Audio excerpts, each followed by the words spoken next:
Hello friends, welcome back to Cosmopolitan Cornbread.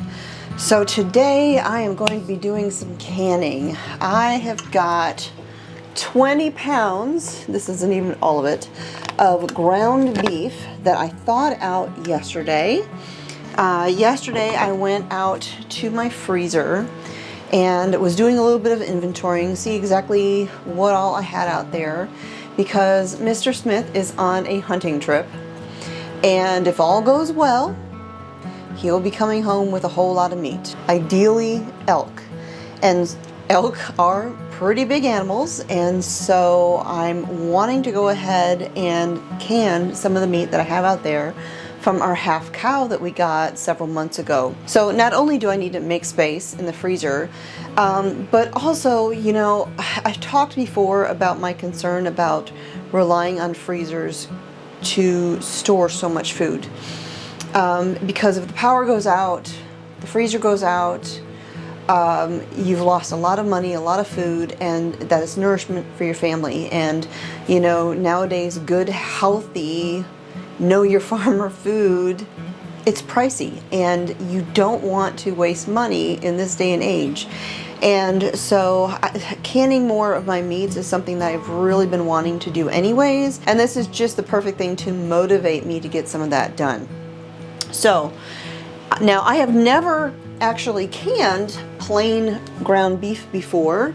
I have canned ground beef, just not plain. I talked to my good friend Heather over at the Needy Homesteader, and I said, okay, what are your tips for canning ground beef that that I need to know? And she said the number one thing is the broth that you put it in. Now, of course, you can can your ground beef in water, which I think would dilute the flavor, or you can use bouillon or broth. And she highly recommended a specific broth or bouillon, and it just so happens that I use it all the time anyways, and that is the Better Than Bouillon, bouillon or broth that I use in recipes. So Heather highly recommended using this. She said it gives it a better flavor, but she says when she has canned her ground beef with this, it tends to hold up the texture better. So I'm going to begin browning all of my 20 pounds of ground beef. For that, I pulled out my great big cast iron skillet, and I'm going to actually use my griddle burner for this, because this is a bigger than average skillet, and if I put it over my big eye right here, it's still only going to be heating the middle of this gigantic skillet. So I'm going to place it over my griddle burner, because you can see this skillet covers a good portion of the entire stovetop, and that griddle burner will heat all the way across and get more heat dispersed around the entire skillet. So I'm going to be using my griddle burner, and I'm going to start browning all of this beef. And while it is cooking, I'm going to go ahead and I'm going to wash up all my jars, get out all of my canning supplies, and get all of that ready. So let's get started.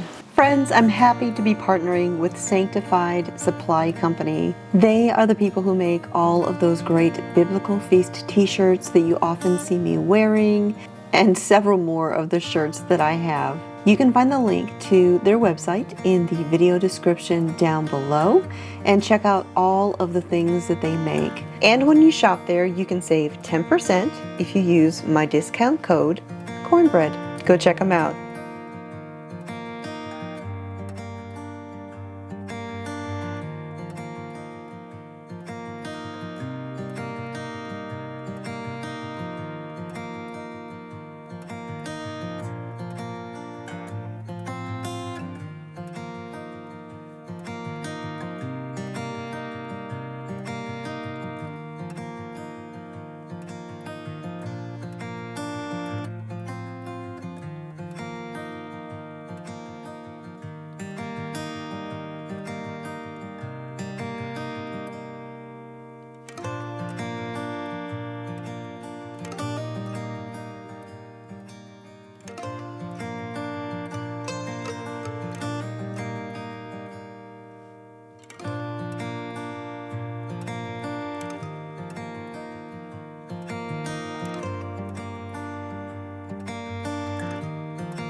Alright friends, so I've been working on cooking the ground beef. I'm about halfway through now. This is my second pan. I've probably got about 2 more pans to go. But I want to show you real quick, when you're cooking up ground beef for canning, whether it's, you know, plain ground beef like this or my sloppy joe mixture that I do, you don't have to cook it all the way through. You're just basically going to cook it until there's still a little bit of pink, but the outside generally of the crumbles are browned, and the reason you do this is so that the raw pieces don't adhere to one another and create great big clumps of beef. Because what happens is if you've got a whole bunch of meat that's all clumped together, the liquid can't get in between all of those, you know, spaces, and liquid is how heat distributes through the jar, which is why dry canning is not considered safe, because dry air doesn't conduct heat the way liquid does. And so the liquid needs to be able to get through in between all of these pieces of meat so that your ingredients, your contents of your jars, get all the way up to the temperature that they need to for safe processing. So this is just a little bit pink still, but it is good enough for canning. So I'm going to go ahead and turn that off, and I'm going to scoop all of this into my big pot and keep on browning beef.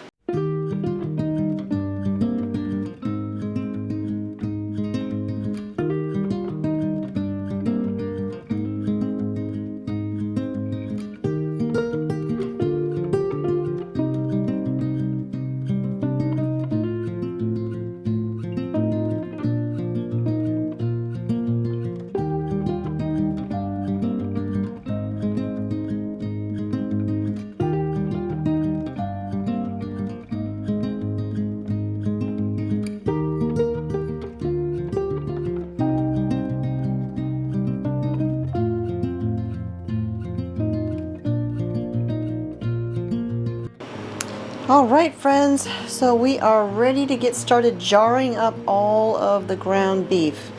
So I've got all of my 20 pounds of ground beef cooked here in the pot. I've got my canning lids over there. I like to preheat my lids even if the brands say you don't need to anymore. I always do that. I've got my little magnetic wand to pull out the hot lids. Got my jar lifter. I've got my white vinegar with my damp cloth. I've got my little chopstick that I use as a bubble wand. I have a bubble wand, but I like chopsticks better. I've got my great big pot of my hot beef bouillon broth. And then over here, I've got my stove on. I've got my pressure canner, my All-American, with the water already in there, heating up and getting nice and warm. And I've got my extra rack right here ready to go because I will be stacking jars in here. My jars have been staying hot here in the oven, and it's time to get started. So let's start scooping out the meat.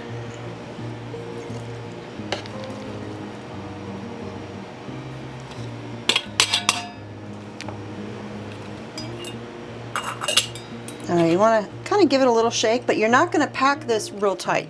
I mean, you're not really going to pack it at all. Just kind of shake it, jiggle it down in there.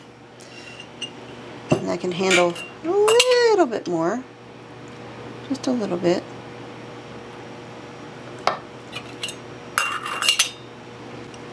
Alright, so top of the jar to the top of the food, 1 inch.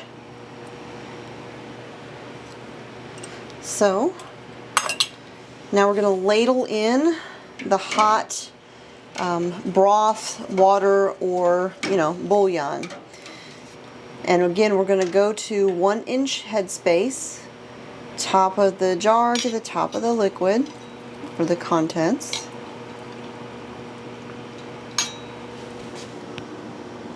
Alright. Then we're going to take our little bubble wand. We're going to remove any air pockets. Going to jiggle it real good to get rid of all of the air pockets in there.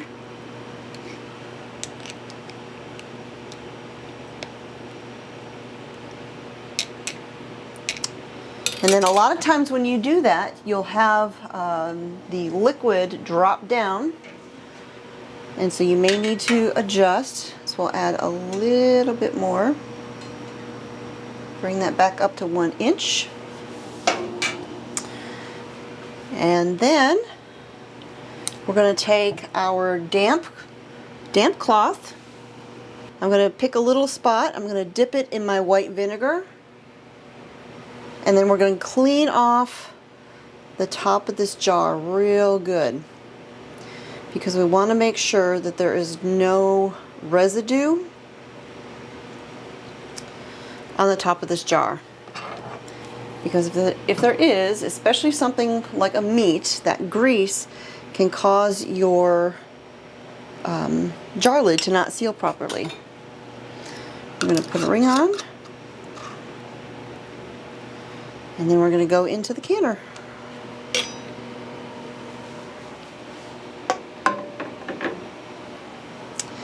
And now I'm going to do that with all this meat. Now, as I'm jarring up this ground beef, the ground beef on the top of the pot is all dry because all of the juices and the fats and all that stuff have settled down in the pot. And as I get down to where I start meeting that liquid, I'll go ahead and switch to a slotted spoon to scoop all of this out and put it into the jars, because we don't want to include all of the fat that, you know, was cooked out of that meat, all of those drippings. But we don't have to go so far as rinsing all of the meat with hot water. Some people do that, and there's nothing wrong with it. But a little bit of fat isn't going to hurt. You know, the issue with the fat is sometimes it can go rancid if there's a lot in there. But it does add flavor. And fat, you know, is it is actually good for you, despite what some, well, many doctors say. Your body needs fats. Your brain needs fats, good healthy fats. And so I do believe that it's okay to have a little bit in there, as long as it's not too much to the point that it's going to affect your end product, or affect the longevity or you know, shelf stability of what you're canning. So as I'm doing this, as I'm dipping into the vinegar and wiping the jars, I'm picking like a different spot on my cloth each time, because you don't want to, you know, have a spot that's kind of greasy and then dip into the vinegar and wipe again in that with that same spot. So I'm kind of like working my way down the side of the cloth. And, you know, I do the same thing with jellies. And if it ever feels like I'm running out of clean spots, which is easy to see with jelly, not so much with greases. This is a reusable cloth. You can actually throw it in the washing machine. They are disposable, but they're also reusable over and over again. I love these things. But as I was saying, if I ever get to a point where I feel like it's getting dirty, just wash it out with some hot water or dishwater if I've got some in the sink, which I've usually got, you know, some dishwater there ready for me when I'm doing stuff, so that I can wash as I go, as needed. And additionally, as you're canning this up, if you wanted to include salt in your ground beef, you could. It's 2 teaspoons for a quart, 1 teaspoon for a pint. But I tend to omit salts most of the time when they're optional, just because I don't know what I'm going to use this for. You know, this is an ingredient that I'm canning here. And, you know, if say I'm making tacos, well, my homemade taco seasoning may or may not have salt in it. You know, if I use Creole seasoning or something like that, you know, depending upon what you're making with it, you could have salts. So you don't want to end up over salting your food. So if you want salt, you can add it, but it is not necessary. It's not required.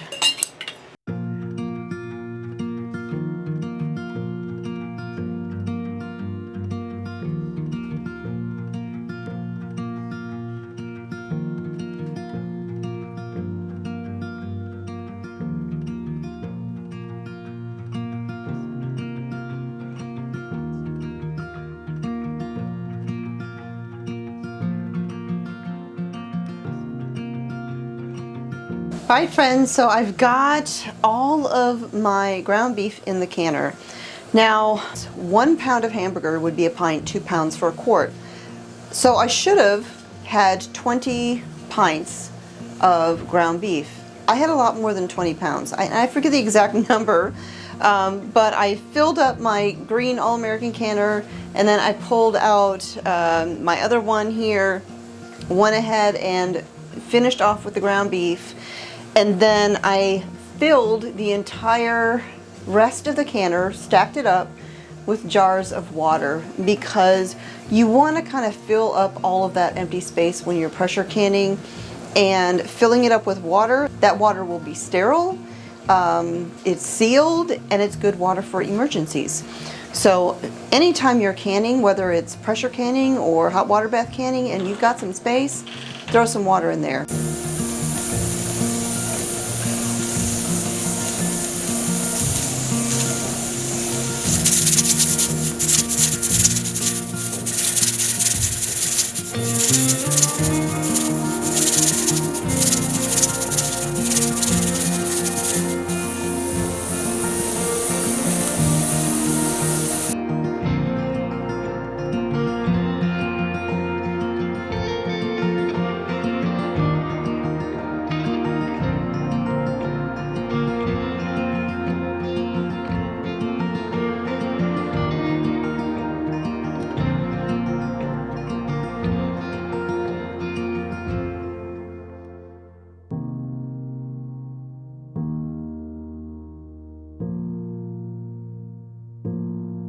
All right, friends. So I've got my green canner is open. I pulled the lid off. I let it sit for just a little bit before I transfer all of the jars over to the lined counter. My silver All-American canner is done. I'm currently awaiting it to drop back down to 0. Wait another minute, take off the weight, wait another minute or so, and then carefully open the lid, let it rest a little bit, take the jars out, and I'll let them all cool overnight. And then tomorrow I will pull off all of the rings, check all the seals, make sure everything's sealed great, and then I will wash the jars and label them and put them away in the pantry. And if for some reason a lid does not seal, then I will just put that jar straight into the fridge and I'll just use it right away. So that is it. I will be publishing a printable version of the ground beef instructions on my website. So you can find a free printable version of these instructions there. I'll put a link to that in the video description down below. But thanks for joining me here again in the Homestead Kitchen. My name is Constance from Cosmopolitan Cornbread, and I'll talk to you all next time.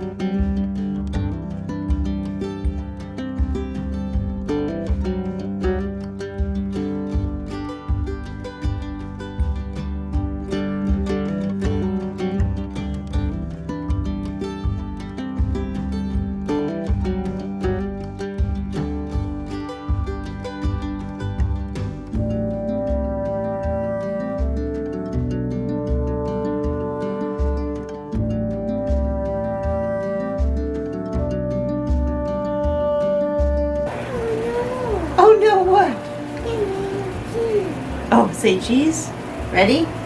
Cheese.